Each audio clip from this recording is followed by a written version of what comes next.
The iron cage was barely large enough for a grown man to crouch inside.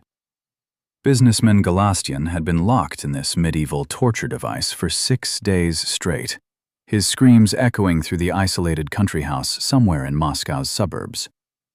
Every few hours, masked men would return to beat him with metal pipes, demanding money his family didn't have. This wasn't some distant cartel operation in Mexico or Colombia.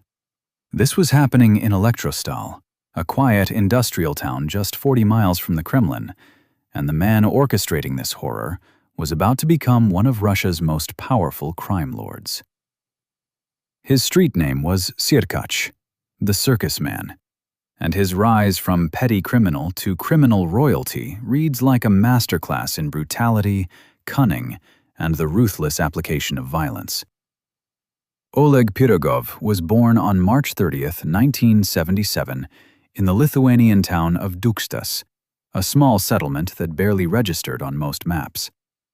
His family didn't stay long in Lithuania, relocating to Noginsk in the Moscow region when Oleg was still young. The town of Noginsk, with its Soviet-era factories and crumbling apartment blocks, became the breeding ground for his criminal education. School held little interest for young Pirogov. He wasn't stupid, just uninterested in the conventional path of education and legitimate work. The streets offered more excitement, more opportunity, and most importantly, more money than any factory job could provide. When military conscription loomed over him like a dark cloud, Pirogov demonstrated the creativity that would later define his criminal career. Mandatory military service in the Russian army was notoriously brutal, especially in the late 1990s when Dedovshchina, the systematic hazing and abuse of junior soldiers by veterans, was at its peak. Pirogov had no intention of spending 2 years being beaten and humiliated in some remote military base. His solution was elegantly simple. He obtained a forged certificate claiming he was enrolled in circus school. The document worked perfectly. Military registration offices, dealing with thousands of conscripts, accepted the paperwork without serious scrutiny. Thus, Oleg Pirogov became Tsirkach, a nickname that started as a joke about his fake circus credentials, but would eventually become feared throughout Russia's criminal underworld. The late 1990s in Russia were a period of unprecedented chaos and opportunity for those willing to operate outside the law. The Soviet Union had collapsed, leaving a power vacuum that organized crime rushed to fill. Factories were being privatized, state assets were being sold for pennies, and street-level criminals were evolving into sophisticated organized crime groups. Elektrostal, an industrial city of about 150,000 people in the Moscow region, became Tsirkach's hunting ground. In August 1999, local police arrested the 22-year-old Pirogov on multiple charges: theft, extortion, and possession of narcotics. These weren't minor offenses.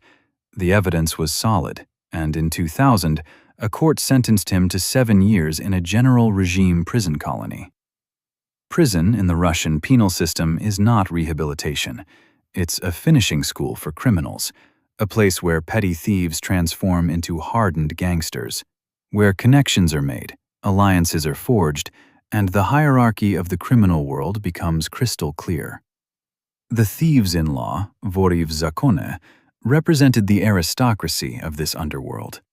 These were men who lived by a strict code, rejected conventional society entirely, and commanded absolute authority over other criminals.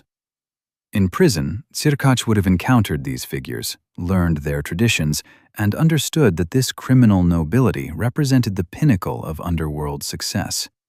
He was ambitious, calculating, and willing to do whatever it took to climb that ladder. After serving his sentence, Tsirkach returned to Elektrostal not as a reformed citizen, but as a man with a plan. He quickly established himself as the Watcher, Smotrezhchi, over the city's criminal activities. This position meant controlling all illegal operations in the territory: drug trafficking, prostitution, illegal gambling, protection rackets, and loan sharking. Any criminal operating in Elektrostal needed Tsirkach's approval and had to pay tribute to him. This wasn't a position granted lightly. It required both the respect of local criminals and the tacit acknowledgement of higher-ranking thieves-in-law who controlled the broader Moscow region. The early 2000s saw Tsirkach's organization grow increasingly sophisticated and violent. His gang didn't just collect protection money from small businesses. They targeted successful entrepreneurs, kidnapping them and holding them in safe houses until ransoms were paid. The methods were deliberately medieval in their cruelty. The case of businessman Galastyan became notorious even by the standards of Russian organized crime.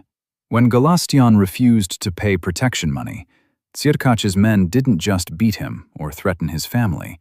They kidnapped him, drove him to a remote country house, and locked him inside an iron cage barely large enough to crouch in. For 7 days, they tortured him, denying him food and water, beating him regularly, and making it clear that his only way out was payment. The psychological trauma was as much the weapon as the physical abuse. Galastyan eventually paid, but the message to other businessmen in Elektrostal was unmistakable. Resistance was futile and would result in suffering beyond imagination. But Tsirkach had bigger ambitions than ruling over one industrial city. The criminal world of the Moscow region was crowded with ambitious men, and territorial disputes were settled with bullets rather than negotiations. In 2006, one such dispute would become a defining moment in Tsirkach's ascent to power. Yuri Lokhmatov was another criminal authority operating in Elektrostal, a man respected in the underworld and considered by many to have more legitimate claim to authority in the city than the relatively young Pirogov. Two alpha predators cannot share the same hunting ground. According to investigators, Tsirkach made a calculated decision. Lokhmatov had to die. December 13, 2006 started as an ordinary day at the Elektrostal City Hospital. Yuri Lokhmatov was recovering in one of the wards, feeling secure in the semi-public environment of a medical facility. Around 6 p.m., a man walked calmly through the hospital corridors, located Lokhmatov's room, entered, and shot him multiple times at close range. The assassination was brazen, executed in a place where witnesses were inevitable, but that was precisely the point. The killing wasn't just about eliminating a rival.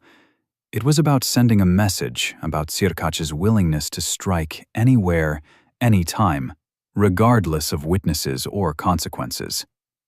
The investigation into Lokhmatov's murder revealed a carefully constructed conspiracy. According to prosecutors, Tsirkach had reached out to Viktor Lazovsky, a criminal leader from the nearby city of Sergiev Posad. Lazovsky had connections to professional killers and agreed to arrange the hit.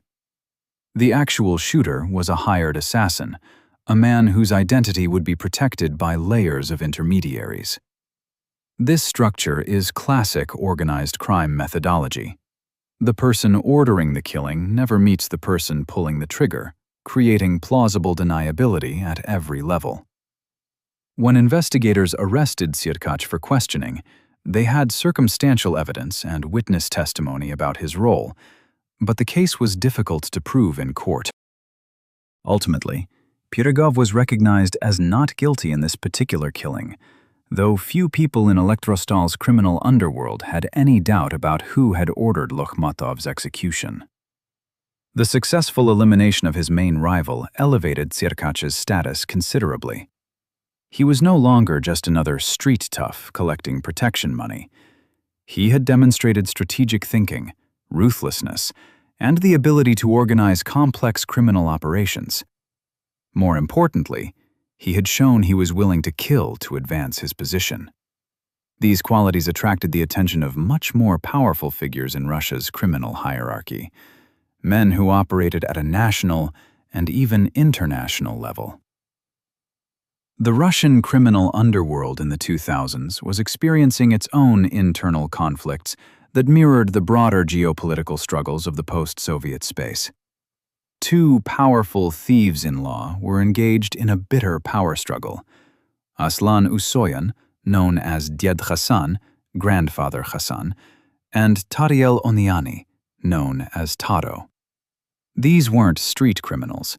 These were men who controlled criminal empires spanning multiple countries, who could order killings across continents, and whose authority was recognized by thousands of criminals throughout the former Soviet Union. The conflict between them was about more than territory or money. It was about who would be recognized as the supreme authority in the criminal world, the boss of bosses. Tsirkach, with his proven record of violence and ambition, made a crucial strategic choice. He aligned himself with Ded Hassan. This wasn't a decision made lightly.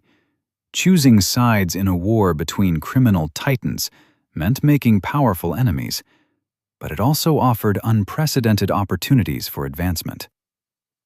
Ded Hassan, seeing potential in the young and ruthless Pirogov, began grooming him for higher responsibilities.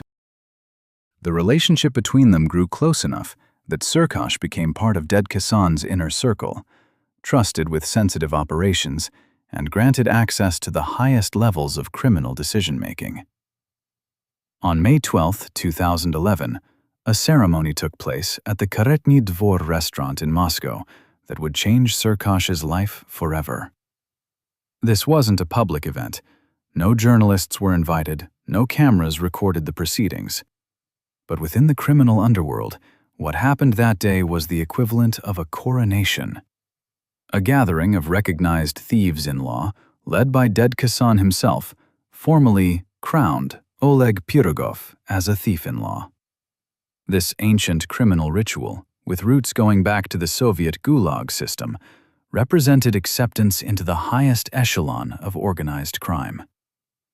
The ceremony involved specific traditions. The candidate had to demonstrate their commitment to criminal lifestyle, reject cooperation with authorities, and swear adherence to the thieves' code. By accepting the crown, Tsirkach was declaring that he would never work, never serve in the military, never cooperate with police, and would dedicate his life entirely to the criminal world. However, this coronation was immediately controversial.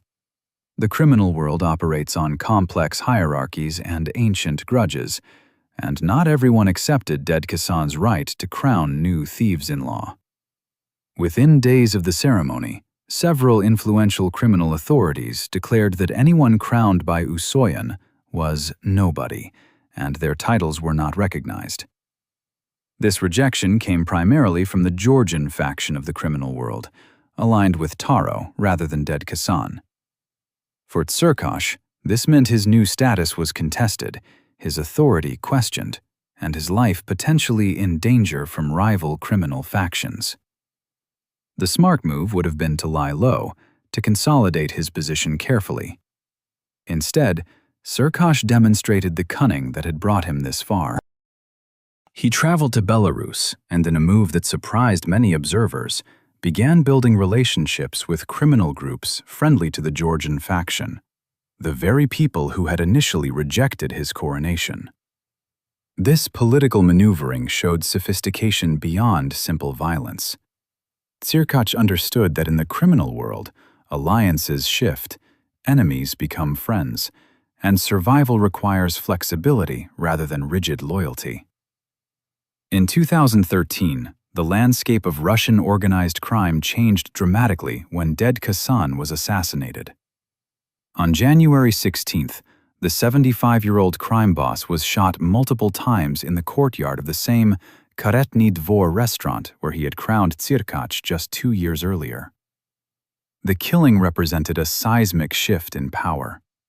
For Tsirkach, it meant losing his most powerful protector and mentor. The natural question arose: what would become of Ded Hassan's network, his territories, his authority? Who would inherit the criminal empire? Tsirkach's answer was to align himself with another powerful figure, Zakhary Kalashov, better known as Shakro Molodoy, young Shakro. If Ded Hassan had been the old guard of Soviet-era criminal tradition, Shakro Molodoy represented a new generation of thieves-in-law who operated more like businessmen, laundering money through legitimate businesses and maintaining international networks. Shakro owned the Golden Palace Entertainment Complex in Moscow, a massive facility that served as both a legitimate business and an informal headquarters for his criminal operations. Tsirkach essentially moved into Golden Palace, becoming one of Shakro's closest associates and most trusted lieutenants. This relationship catapulted Tsirkach to the absolute pinnacle of Russian organized crime. Shakro Molodoy was widely considered the most powerful criminal authority in Russia, the closest thing to a criminal king that existed in the post-Soviet underworld.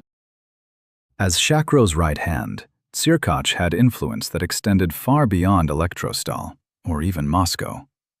He participated in skods, criminal summits where major decisions were made, disputes were resolved, and spheres of influence were divided. He collected tribute not just from street criminals, but from organized crime groups operating across multiple regions. The money flowing through his hands was no longer measured in thousands, but in millions of rubles. But with power came increased scrutiny, both from law enforcement and from within the criminal world itself. In 2015, Tsirkach traveled to Antalya, Turkey, for what appeared to be a business meeting with other thieves-in-law. Turkey had become a popular destination for Russian criminals, offering warm weather, relatively lax law enforcement, and proximity to Europe. On the evening of the meeting, several criminal authorities gathered at a restaurant for dinner. Among them was Vadim Ivanenko, known in the criminal world as Vadik Krasnodarsky. What happened next turned into a bloodbath. According to witnesses, gunmen opened fire inside the restaurant, specifically targeting Ivanenko. The thief-in-law died at the scene, shot multiple times. Another criminal authority, known as Vova Pukhli, was wounded in the crossfire. Turkish police immediately began investigating, and their attention quickly focused on Tsirkach. Investigators believed Pirogov had organized the meeting specifically to set up Ivanenko for assassination.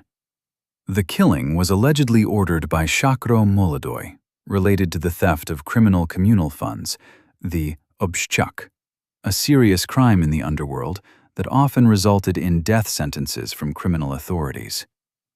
Another criminal, known as Mongol, ultimately took responsibility for the actual shooting, but Turkish authorities remained convinced that Tsirkach was the organizer. Having someone else claim responsibility for killings was classic criminal methodology, protecting higher-ranking figures from prosecution, while lower-level criminals took the fall. For Tsirkach, this incident demonstrated his role as an enforcer and problem-solver for Shakro Molodoy, willing to arrange killings in foreign countries to settle underworld disputes. The Turkish incident also revealed the international scope of Tsirkach's operations and the complicated web of alliances he had built. According to criminal world sources quoted by Russian media, organizing Ivanenko's killing helped Tsirkach build trust with the Kutaisi clan, a powerful Georgian criminal network. This was the same group whose allies had initially rejected his coronation back in 2011. By doing dirty work that benefited them, Tsirkach transformed former enemies into allies, demonstrating political skills that matched his capacity for violence. However, the Turkish authorities' interest in him created serious problems. Tsirkach reportedly had to flee Turkey, and in one of the most bizarre episodes of his criminal career, he attempted to escape into Iraq. This decision suggests either desperation or terrible judgment. Iraq in the mid-2000s was racked by ISIS terrorism, sectarian violence, and political chaos. For a Russian criminal trying to cross the border, the risks were enormous. According to reports, Iraqi border guards or security services captured Pirogov, mistaking him for a terrorist or foreign fighter. He ended up in Iraqi detention facilities, interrogated and potentially tortured by intelligence services, who believed they had captured an ISIS affiliate or foreign insurgent. The details of this Iraqi detention remain murky, but eventually, Tsirkach managed to secure his release and return to Russia. The entire experience demonstrated the dangers of international criminal operations and the limits of protection that even powerful criminal status could provide. In Iraq, being a Russian thief-in-law meant nothing to security forces hunting terrorists. He was just another foreign suspect in a war zone. Back in Russia, Tsirkach's position seemed stronger than ever. He continued operating as Shakro Molodoy's lieutenant. His criminal organization in the Moscow region continued generating millions in illegal revenue, and his status as a thief-in-law gave him authority over thousands of criminals. The Golden Palace became his second home, and he moved freely through Moscow's elite criminal circles. But this golden age was about to end. In 2018, Russian authorities arrested Shakro Molodoy. The charges included organizing a criminal community and occupying a high position in the criminal hierarchy, a new article in Russia's criminal code specifically designed to prosecute thieves-in-law. The arrest of Russia's most powerful criminal authority sent shockwaves through the underworld. For Tsirkach, it meant losing his most important protector for the second time in his career. More ominously, it meant that law enforcement was now actively targeting the highest levels of organized crime, using new legal tools. Tsirkach went to ground, reducing his public profile and trying to avoid the spotlight that was now focused on Russia's criminal elite. But his reputation and history made invisibility impossible. In 2019, authorities were preparing to move against him directly. The new weapon in the Russian government's arsenal against organized crime was Article 210.1 of the Criminal Code, occupying the highest position in the criminal hierarchy. This wasn't a charge about specific crimes like murder, extortion, or drug trafficking. This was a charge about identity itself. Simply being recognized as a thief-in-law, having that criminal status, and exercising authority over other criminals was now punishable by up to 15 years in prison. For men like Tsirkach, who had built their entire identity around this status and had openly bragged about it to police, this new law was catastrophic. The legislation represented a fundamental shift in how Russian authorities approached organized crime. For decades, prosecutors had struggled to convict high-ranking criminals because these figures rarely got their hands dirty with actual crimes. They ordered killings, but didn't pull triggers.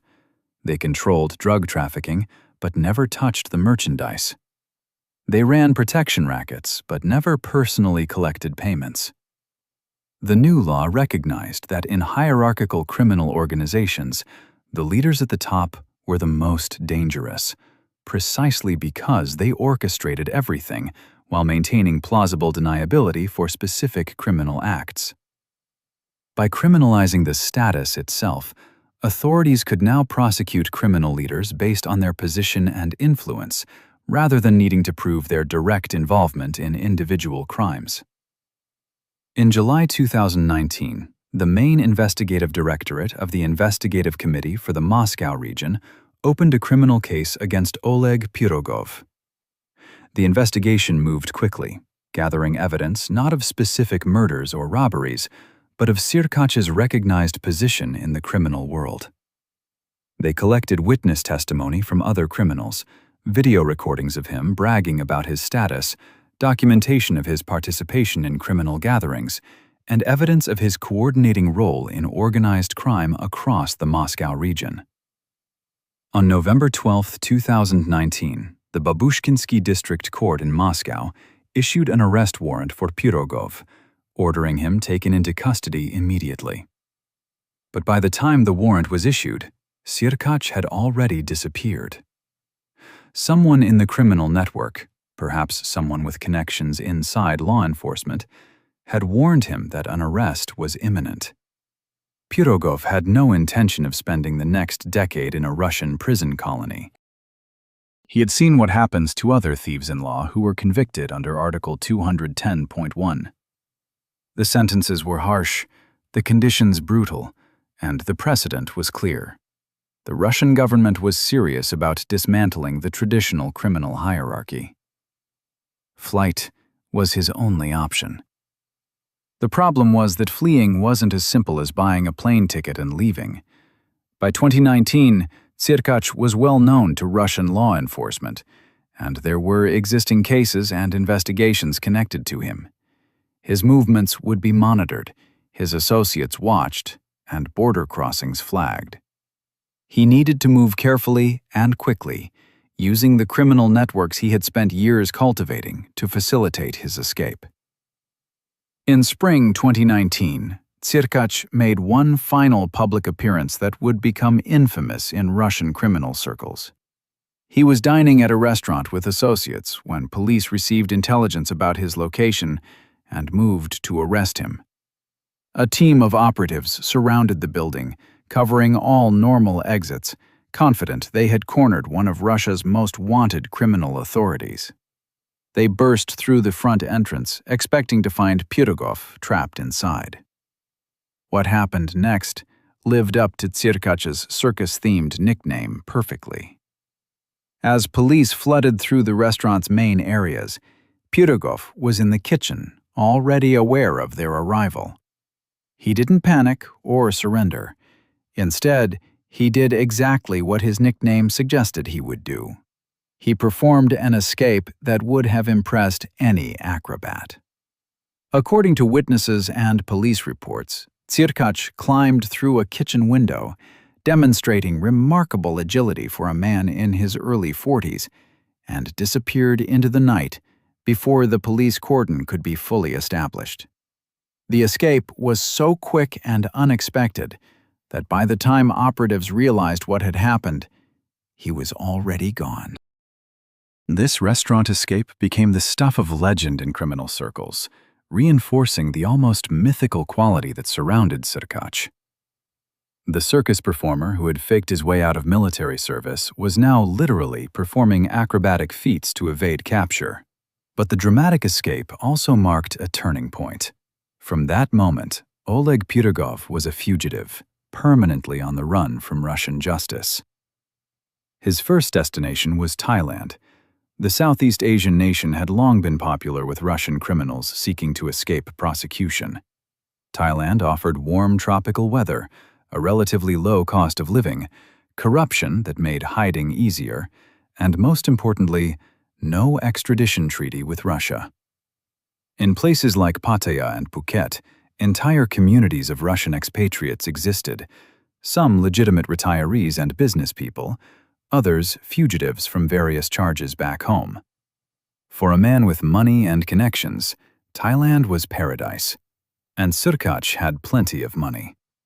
According to Russian investigators and media reports, even while in hiding, Pirogov continued receiving substantial monthly payments transferred to his bank account.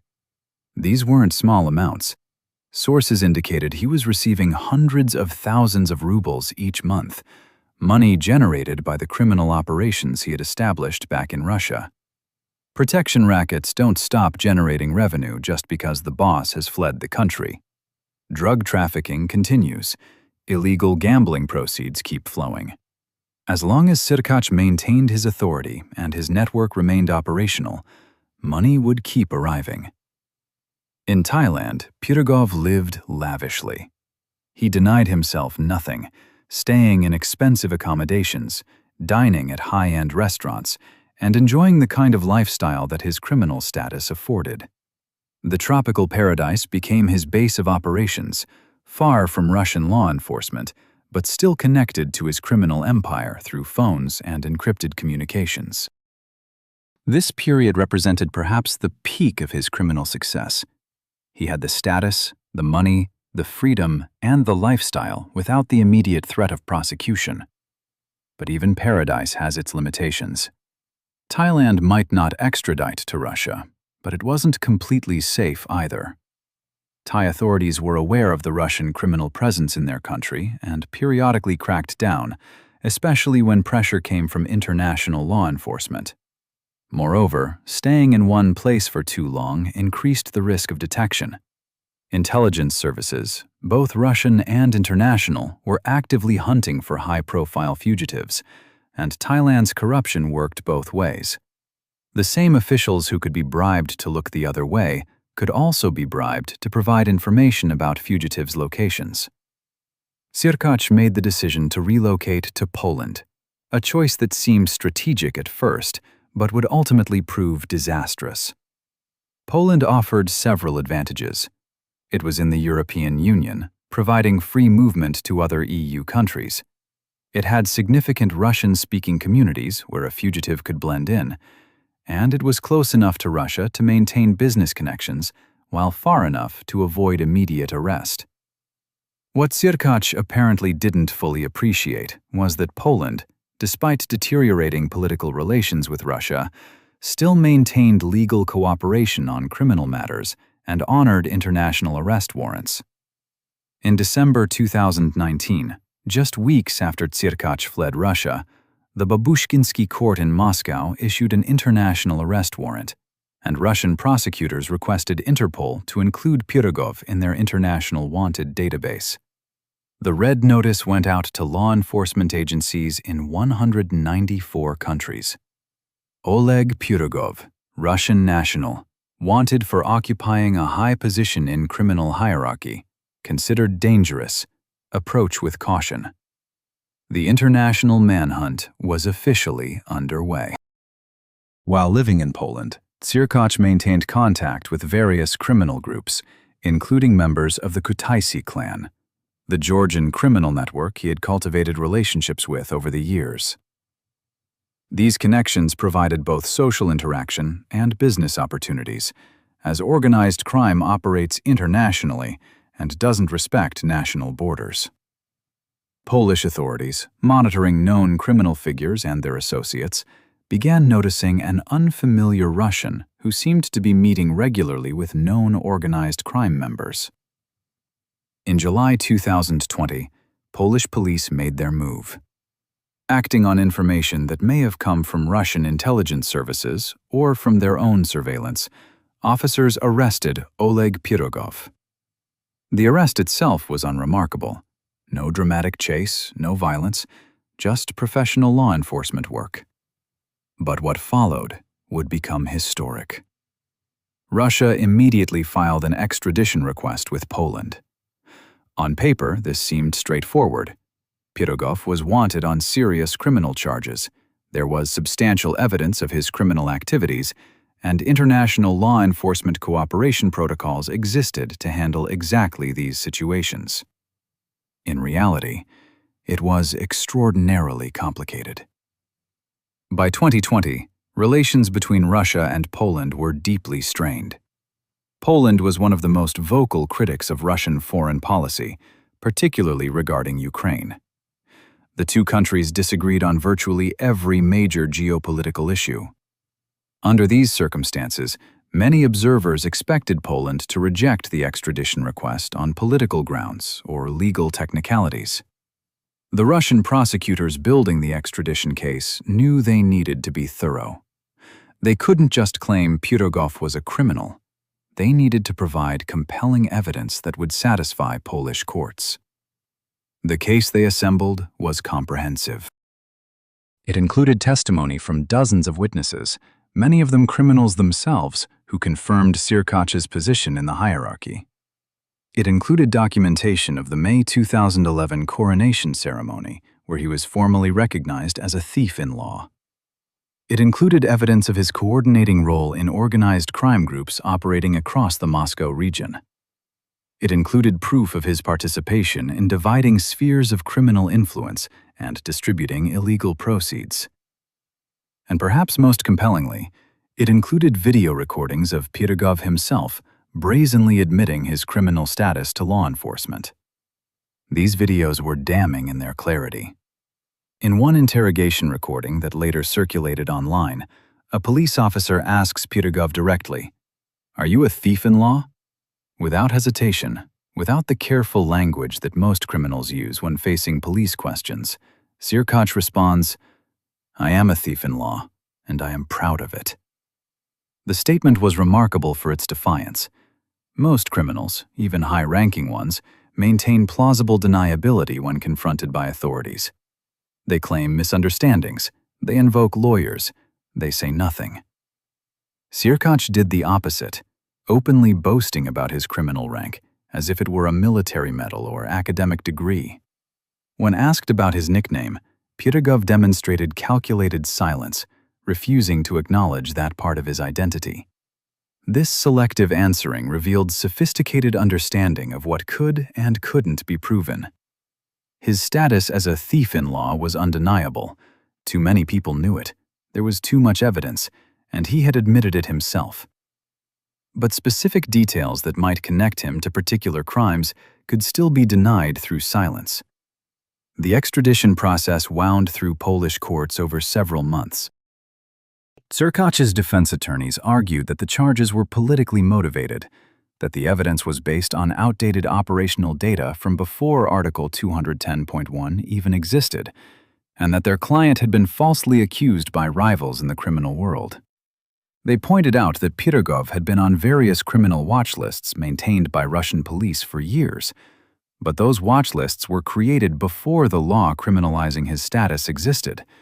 So how could historical data be used to prosecute under new legislation? These arguments had some legal merit, but they ran headlong into the video evidence of Tsirkach proudly declaring himself a thief-in-law. The Polish courts examined the evidence and determined that Russia had presented a legitimate criminal case.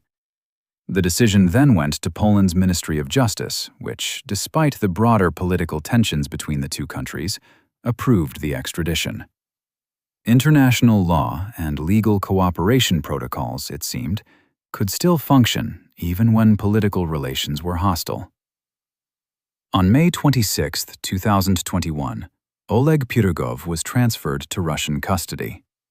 The extradition was carried out with significant security measures, special convoy, coordination between Polish and Russian law enforcement, careful handling of a man considered extremely dangerous. For the Russian prosecutors who had worked on the case, this was a major victory. Poland had never before extradited such a high-ranking Russian criminal figure, and the precedent it set was significant. For other Russian fugitives hiding in Europe, the message was clear. Even countries politically hostile to Russia might still honor legitimate extradition requests. The journey from Poland back to Moscow must have been a time of reflection for Tsirkach. Just 2 years earlier, he had been living in luxury, running criminal operations worth millions, and exercising power that extended across multiple regions. Now he was in handcuffs, being delivered back to face prosecution that could result in more than a decade in prison. The dramatic arc of his life had reached its inevitable conclusion. The criminal world's promises of power and wealth came with the equally inevitable cost of prison or death. Upon arrival in Russia, Pirogov was taken directly to a detention facility in Moscow. The first interrogations after his extradition revealed something interesting about his psychology and his view of his place in the criminal world. When questioned by Russian operatives, Tsirkach again confirmed his status as a thief-in-law. According to reports from the Prime Crime News Agency, which specializes in coverage of Russian organized crime, this confirmation was significant. By openly acknowledging his rank, even after being returned to Russian custody, Pirogov was essentially declaring himself a contender for leadership in the criminal world. In the complex hierarchy of thieves-in-law, where status and recognition are paramount, his refusal to deny or minimize his position was a power move. Some observers in the criminal world interpreted this differently. They saw Tsirkach's openness about his status as evidence that he believed his position would protect him somehow, that even in prison, being a recognized thief-in-law carried weight and influence. This wasn't entirely wrong. The Russian prison system, like prisons everywhere, has its own internal hierarchies and power structures. Thieves-in-law often exercise significant influence even while incarcerated, settling disputes between prisoners, distributing resources, and maintaining their authority over criminal networks outside the walls. The Prime Crime Agency noted that Tsirkach's confirmation of his status effectively announced him as a new leader of Russian thieves-in-law, particularly influential in prison environments. The report stated that he was destined to influence the situation, at least in places of detention, for the coming years. This prediction would prove remarkably accurate. While awaiting trial, Tsirkach remained in pre-trial detention, housed in Moscow's investigation isolators, where suspects are held before conviction. These facilities are notoriously harsh, even by Russian standards. Cells are overcrowded, conditions are deliberately uncomfortable, and the isolation from the outside world is nearly complete. But even in these circumstances, Pirogov maintained his defiant attitude and his sense of criminal aristocracy. The investigation into his case revealed the extent of his criminal network and the sophistication of his operations. In summer 2019, just before Tsirkach fled the country, Moscow region law enforcement had dismantled his criminal brigade operating in the Noginsk district. 6 members of his organization were arrested and charged with a series of crimes. Over 15 incidents of extortion, theft, robbery, and kidnapping targeting local businessmen who refused to pay for protection. The methods used by this group were brutally simple: identify successful businesses, demand regular payments, and when business owners refused, kidnap them, torture them, and hold them until payment was made or their families raised the ransom. One aspect of the case that frustrated prosecutors was the complete silence of Tsirkach's subordinates. Not a single one of the 6 arrested gang members provided testimony against Pirogov. Despite facing serious prison sentences themselves, despite being offered potential deals for cooperation, they maintained absolute silence about their boss's role in ordering their crimes. This code of silence, omerta in Italian Mafia terms, or simply understanding in Russian criminal culture, is one of the most powerful tools of organized crime. It creates a wall between investigators and criminal leaders, making prosecution of the highest-ranking figures extremely difficult. The silence wasn't just about loyalty or criminal ethics, it was about survival. In the Russian prison system, cooperating with authorities marks someone as a rat, a label that can result in violence, isolation, or death. Moreover, everyone involved understood that Tsirkach, even from prison, had the resources and connections to retaliate against anyone who betrayed him. His network extended throughout the prison system, and a few words from a recognized thief-in-law could make someone's prison sentence much shorter through violence, or much longer through systematic abuse and isolation. Unable to build a case based on subordinates' testimony connecting Tsirkach to specific crimes, prosecutors focused entirely on Article 210.1, his status and influence in the criminal hierarchy. The evidence for this was overwhelming. Witnesses confirmed he had been crowned in 2011. Documentation showed his participation in criminal gatherings where spheres of influence were divided and criminal disputes resolved. Financial records indicated money flowing to him from various criminal operations, and his own statements on video provided direct admission of his status. The investigation also revealed troubling details about how difficult it was for witnesses to testify, even when they wanted to. According to Olga Vradi, senior assistant to the head of the main investigative directorate of the Investigative Committee for the Moscow region, many potential witnesses were themselves incarcerated in prisons or detention centers throughout Russia. Getting them transported to court for testimony was logistically complex and expensive. More significantly, these witnesses were terrified of testifying against a thief-in-law. In prison, your safety depends on your reputation and your relationships, and being known as someone who testified against Tsirkach would make you a target for violence from his supporters or from other criminals seeking to prove their loyalty to the criminal code. The case moved to the Moscow Regional Court in January 2022. The trial began, but immediately encountered delays. Witnesses who were supposed to testify couldn't be transported from distant prisons. Security concerns required special arrangements. The legal complexity of prosecuting someone purely for their criminal status, rather than for specific crimes, required careful navigation. Hearings scheduled for January were postponed, then postponed again. What should have been a straightforward trial dragged on for months, with sessions delayed almost weekly due to the impossibility of delivering one witness or another to court. Throughout this process, Tsirkach remained in detention, watching as the legal machinery slowly ground toward his inevitable conviction. The delays were frustrating for prosecutors, but ultimately didn't matter. The evidence was solid, his own admissions were on record, and the court was going to convict him. The only question was the length of the sentence. On June 22, 2022, the Moscow Regional Court delivered its verdict. Oleg Pirogov was found guilty under Article 210.1 of the Criminal Code, occupying a high position in the criminal hierarchy.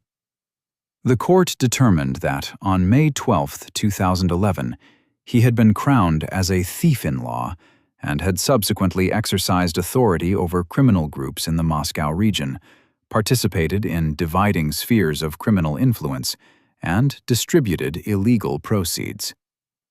The sentence: 8 years and 3 months in a strict regime penal colony.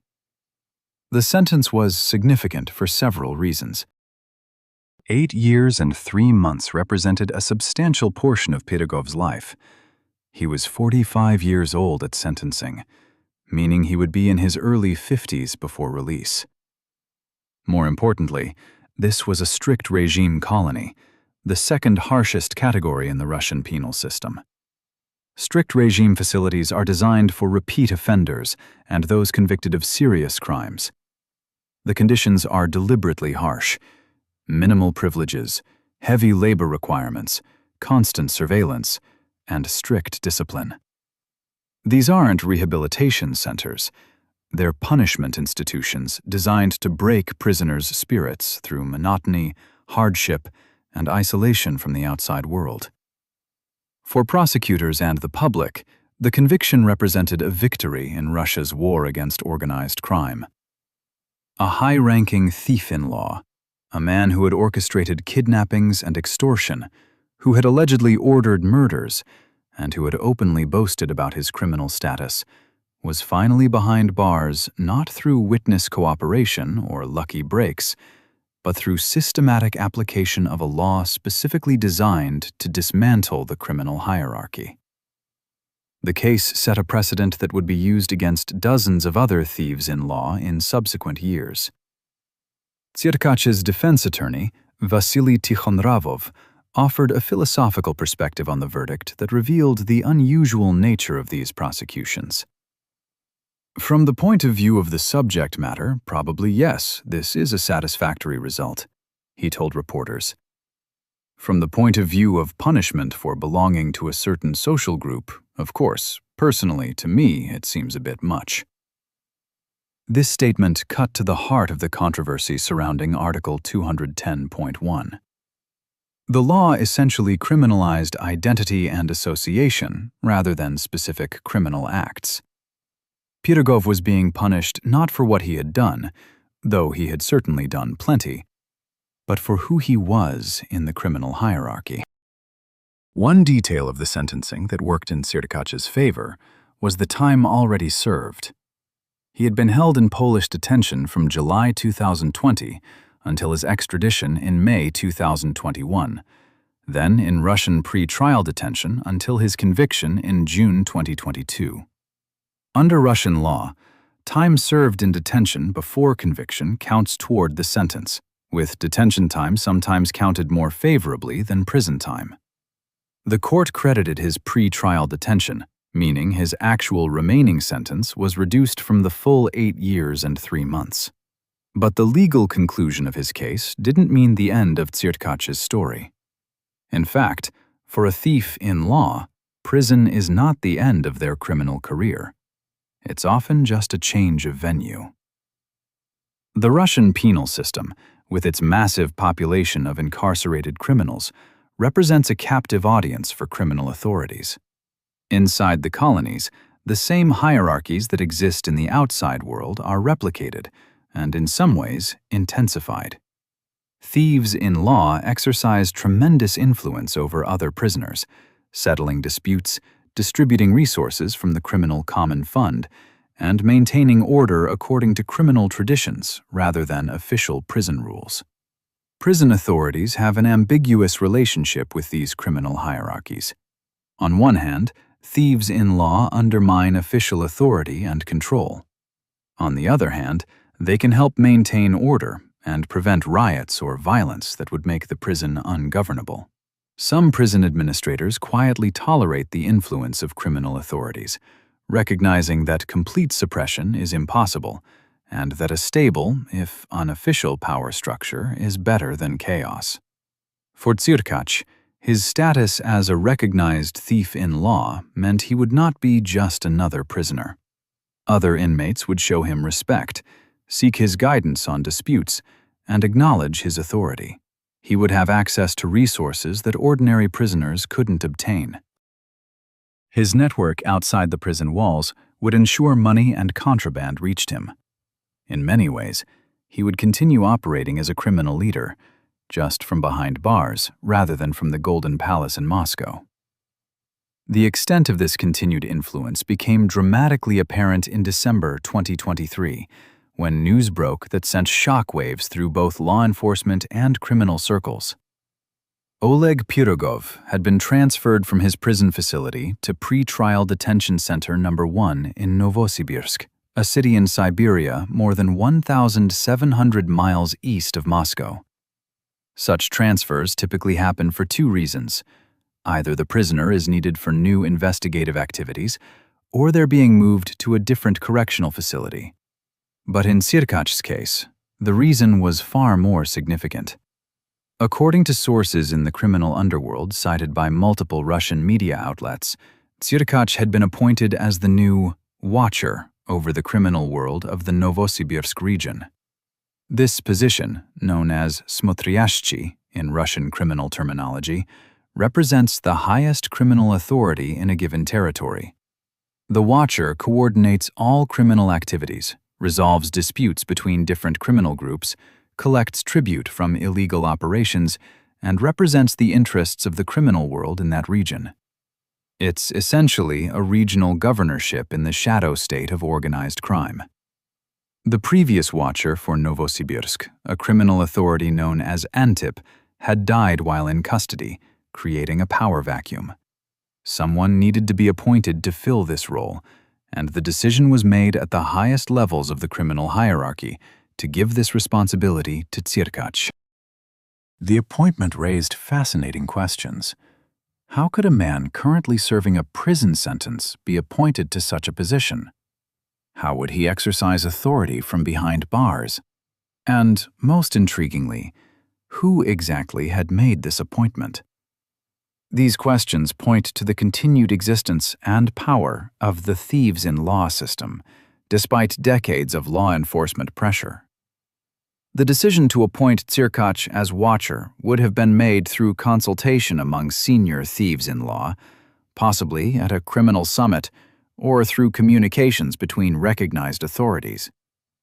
The fact that such appointments still happen, that criminal territories are still divided and assigned, demonstrates that the traditional criminal hierarchy continues functioning even as individual members are arrested and imprisoned. For Tsirkach, this appointment represented vindication and continued relevance. Despite his conviction, despite his imprisonment, he was still recognized as a significant figure in the criminal world. His status hadn't diminished. If anything, it had been reaffirmed. The appointment also gave him a power base and a source of income. As Watcher of Novosibirsk, he would be entitled to a share of criminal proceeds from the entire region, money from drug trafficking, protection rackets, illegal gambling, prostitution, and various other underground economies. This money would flow to him even in prison, managed by associates on the outside, ensuring his continued wealth and influence. But the appointment was not without controversy, even in criminal circles. According to sources quoted by Prime Crime, Tsirkach had a problematic reputation among other thieves-in-law. Multiple criminal authorities described him as someone who readily sacrifices friends for personal interests and who doesn't maintain friendships for long. In the criminal world, where personal relationships and loyalty are supposedly paramount, these accusations carried weight. One thief-in-law who knew Pirogov personally called him a torpedo, criminal slang for a hitman or enforcer who is considered disposable, someone whose bosses don't care about their fate after they complete their mission. These characterizations painted a picture of Tsirkach as opportunistic and treacherous, someone who would betray allies if it served his interests. The allegations suggested he had built his career not through loyalty and adherence to criminal traditions, but through calculated betrayals and political maneuvering. If true, this made his appointment as Watcher somewhat puzzling. Why would the criminal hierarchy entrust such an important position to someone with a reputation for disloyalty? Several explanations are possible. First, in the criminal world, as in legitimate business, competence sometimes trumps likability. Tsirkach, whatever his personal flaws, had proven himself effective at organizing criminal operations, generating revenue, and maintaining territorial control. Second, his contested reputation might actually be useful. Someone who other criminals don't entirely trust might be less likely to build an independent power base that could challenge higher authorities. Third, and most cynically, perhaps his appointment was temporary, a placeholder until a more suitable candidate could be identified and positioned. The history of Tsirkach's rise through the criminal ranks supported the accusations of opportunism and betrayal. His decision to align with forces friendly to the Georgian criminals after they had rejected his coronation demonstrated flexibility and loyalties. His alleged role in organizing the killing of Vadik Krasnodarsky in Turkey showed willingness to eliminate people with whom he had previously socialized. His escape from Russia while leaving his criminal brigade to face prosecution alone suggested he prioritized his own survival over loyalty to his subordinates. Yet these same characteristics, ruthlessness, flexibility, survival instinct, were also exactly what allowed him to rise as high as he did. The criminal world, despite its rhetoric about honor and loyalty, ultimately rewards success. Tsirkach had successfully climbed from street criminal to thief-in-law, had served under two of Russia's most powerful crime bosses, Ded Hassan and Shakro Molodoy, had evaded capture for years, and had maintained his status even after conviction. By the brutal logic of organized crime, he was a success. The question of how Tsirkach actually exercises his authority as Watcher from inside a Novosibirsk detention center reveals the sophisticated communications networks that exist within the Russian prison system. Despite official restrictions on prisoner communications, thieves-in-law maintain contact with the outside world through various means. Prison guards, many of whom are poorly paid, can be bribed to smuggle phones or pass messages. Visits from lawyers provide opportunities for communication that's harder to monitor. Other prisoners being released or transferred can carry verbal messages. And within the prison system itself, there's a network of criminal authorities in different facilities who communicate and coordinate. The practical mechanics might work something like this. Criminal groups operating in Novosibirsk face a dispute about territorial boundaries or debt collection. Representatives of both sides communicate the issue to intermediaries connected to Tsirkach. The information reaches him in detention, either through a corrupt guard, a smuggled phone, or coded messages passed through official channels. Tsirkach considers the matter and renders a decision based on criminal traditions and precedents. His decision is communicated back out through the same channels. Both parties accept his ruling because rejecting a decision from a recognized thief-in-law would mark them as violators of criminal code, making them targets for sanction. This system might seem impossibly baroque and inefficient, but it functions because everyone involved has incentives to make it work. The criminal groups need some authority to resolve disputes and maintain order. Without it, conflicts would escalate into violence that attracts law enforcement attention. The watcher receives money and status from the position. The intermediaries profit from facilitating these communications. And prison officials, if they're being bribed, benefit financially while avoiding the problems that would arise if criminal hierarchies completely broke down inside their facilities. The December 2023 transfer to Novosibirsk and the reports of his appointment as watcher represented the most recent publicly known information about Tsirkach's situation. As of the available reporting, he remained in custody, serving his sentence while simultaneously exercising criminal authority over a region of several million people. His expected release date, accounting for time already served and potential reductions for prison labor or other factors, would be sometime in the late 2020s or early 2030s. He would emerge from prison in his 50s, still with potentially decades of criminal activity ahead of him. But the bigger question is, what his story represents about the state of organized crime in modern Russia. On one level, Tsirkach's conviction and imprisonment could be seen as evidence that the Russian government is serious about dismantling traditional criminal hierarchies. Article 210.1 and similar legislation have led to dozens of arrests and convictions of thieves-in-law. The romantic era of the 1990s and early 2000s, when criminal authorities operated almost openly and wielded tremendous influence, has clearly ended. Law enforcement is more sophisticated. International cooperation has improved, and the legal tools for prosecution have been sharpened. On another level, Tsirkach's appointment as watcher from inside a detention center suggests that the thieves-in-law system is more resilient than authorities would like to admit. The criminal hierarchy hasn't been dismantled. It's adapted. If anything, imprisoning large numbers of criminal authorities has concentrated them in facilities where they have captive audiences and can more easily coordinate.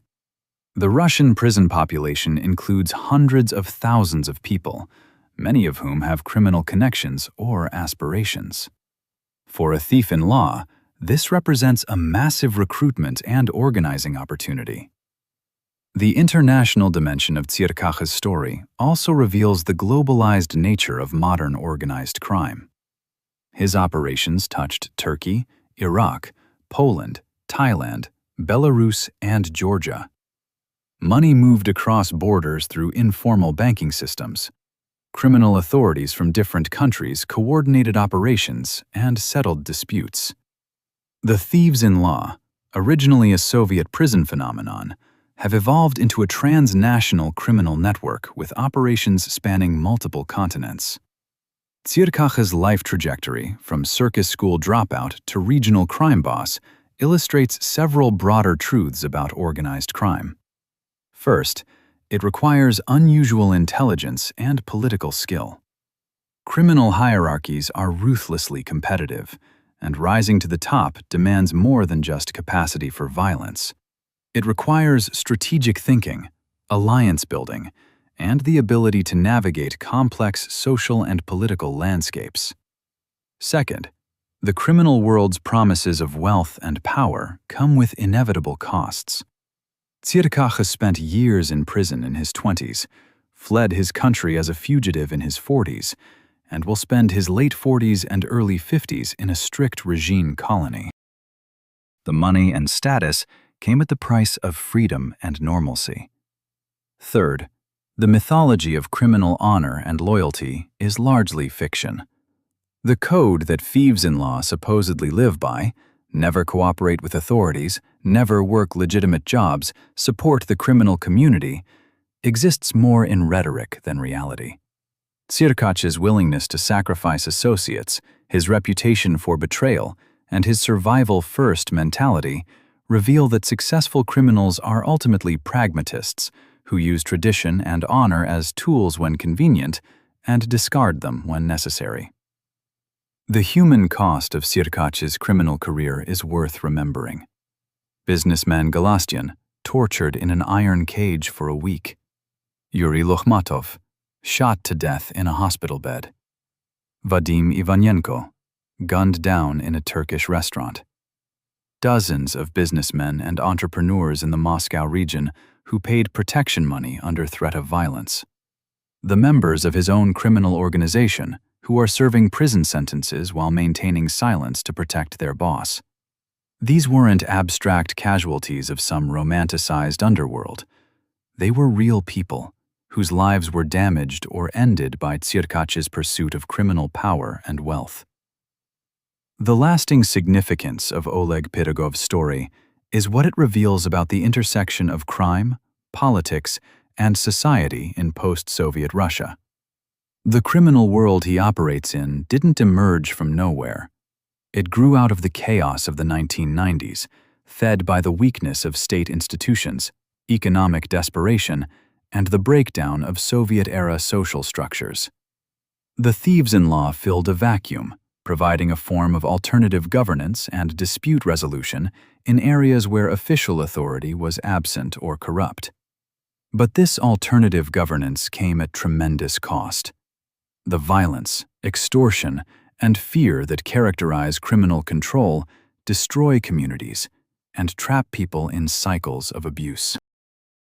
The money flowing to criminal authorities is money extracted from legitimate businesses and workers.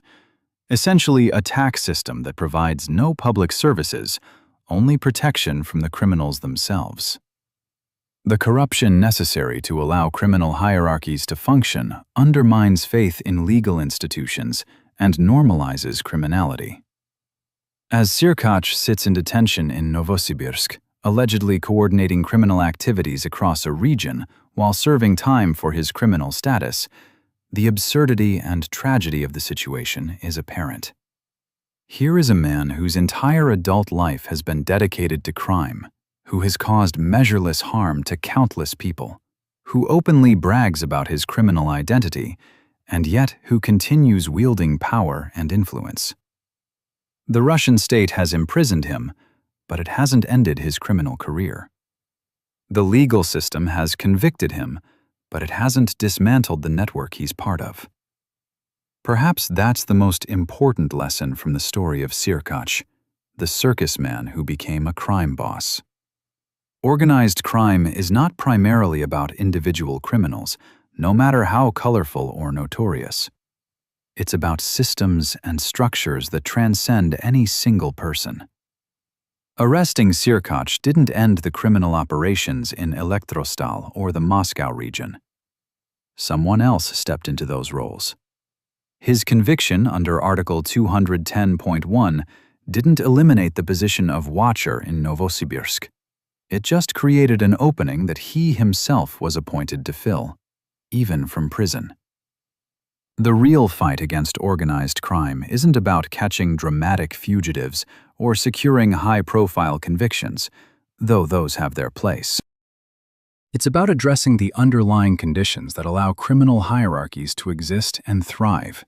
Corruption in law enforcement and government, economic desperation that drives people to criminal alternatives, weak institutions that can't provide basic services and dispute resolution, and a culture that tolerates or even romanticizes criminal figures.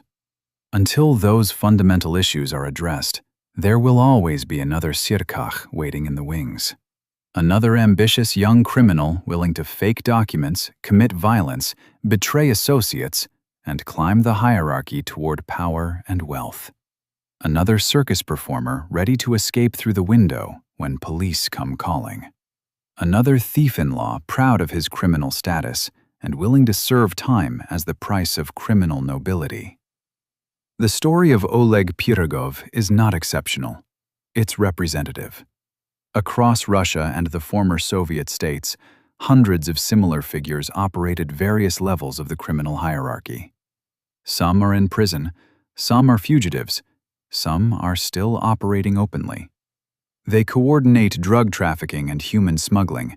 They extort businesses and settle disputes with violence.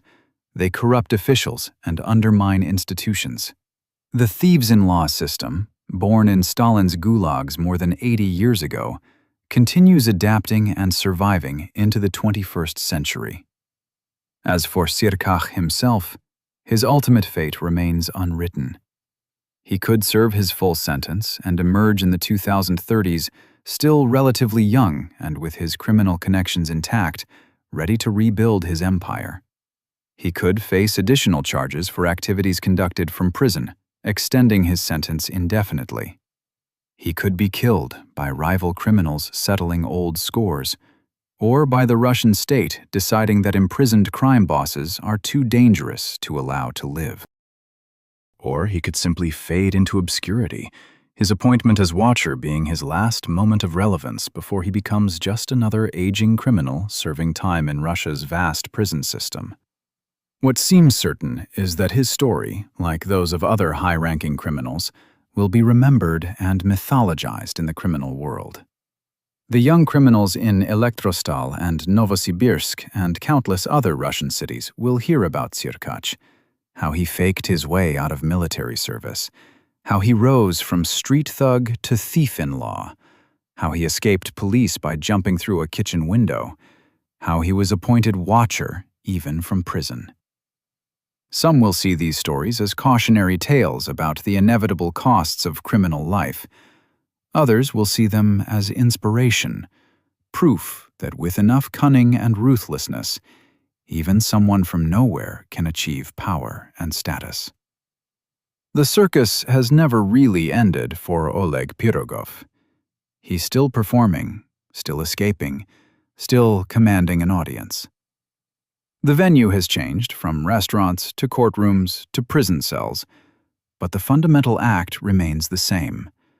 A man using deception, agility, and calculated violence to survive and thrive in a world where the normal rules don't apply. Whether that performance continues for years to come or ends abruptly in a Siberian prison cell, the show has already secured its place in the dark annals of Russian organized crime history.